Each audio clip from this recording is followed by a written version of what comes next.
Okay, so with that, let's bring in Cliff Albright, co-founder of Black Voters Matter, promotes voting in Georgia and around the country. He's been on the show many times on voting issues, like this, but voting rights issues, I guess is the best way to put it. It's good to have you back, Cliff. We haven't had you on in a while. So you heard what Mick said. I think you probably heard what the president said. There's been a back and forth all week on this. What's your view of what's not only happening in Texas, but how it fits into kind of a larger conversation about voting rights?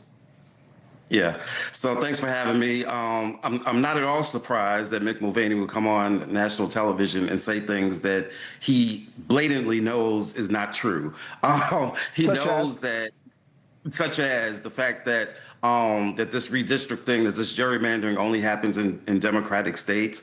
It happens across the board. Wisconsin is one of the most gerrymandered states in the country. Texas is already, in fact, part of the reason they're going to have trouble with what they're currently trying to do is because they're already in litigation about how gerrymandered their maps are. At the end of the day, but it was the blue Democrats states like Illinois, and they are pretty gerrymandered. I guess the larger point you would make is that it's both sides, that everybody's been doing this. Well, no, that's not so much the point, but the point, yes, there are examples from both sides, but we need to be clear. Only one side, Democrats, tried to pass legislation, voting rights legislation, which would get rid of partisan gerrymandering.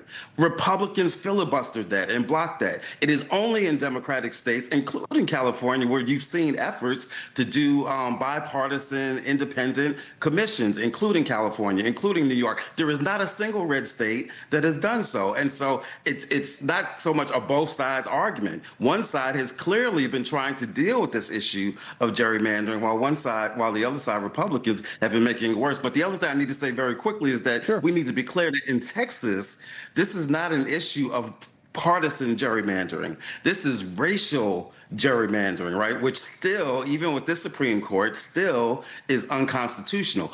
This gerrymandering that they are doing is squarely directed, is squarely based on race. It is squarely disenfranchising black and brown voters and black and brown elected officials. That is one of the differences between what's going on right now in Texas and some of the other examples. Well, if that's the case, if that's the argument that you're making, it sounds like one that might be made upon appeal. Like, in other words, that could be used. Voting Rights Act, I suppose, as a way to push back if this goes through. Is that going to be the plan, you think, from advocates in Texas? Yeah, it doesn't even have to be on appeal. That's the argument that's being made right now. Keep in mind, as I said, Texas. But I mean, if they put it through, you can push back. There'll be court cases based on race.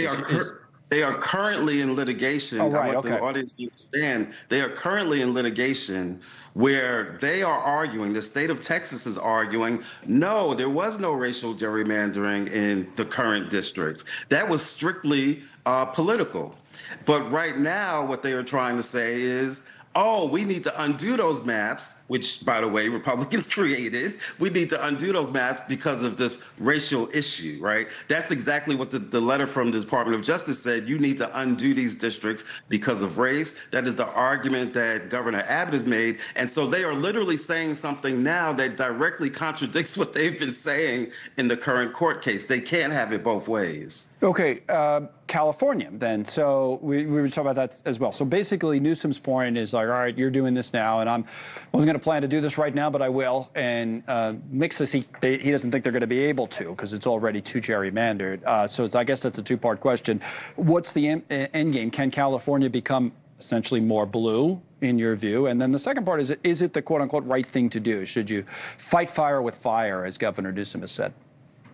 Yes, and so my answer to both of those is yes. Yes, California actually, and Mick knows this, it's not a completely Democratic delegation. They do have space to at least to counter the 5 seats that Trump has tried to get Texas to do. And let's keep in mind, all this is happening because Trump basically said to Texas the same thing that he said to Georgia when he said, go find me 11,700 votes. He told Texas, go find me 5 seats, right? And so, yes, California has space to get another few seats out of it. New York has space. Even some other states like Maryland, they still have space to get 1 or 2 seats out of some of those states. And so, the era of like unilaterally disarming, which is what basically democratic states have done, that's got to be over with. Yes, it is fair to fight fire with fire, because in this case, what they're trying to do is basically to protect the country, to protect the democratic process. But the only way to do it when you're going up against somebody in the form of a Trump or in the form of an Abbott or in the form of a Ken Paxton, who's got some nerve, talking about Democratic legislators fleeing when he fled his own home to avoid a subpoena because he was under federal investigation.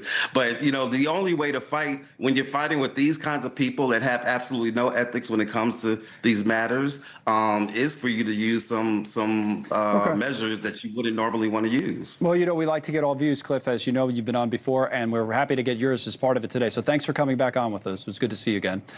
Cliff All right, thanks for Albright.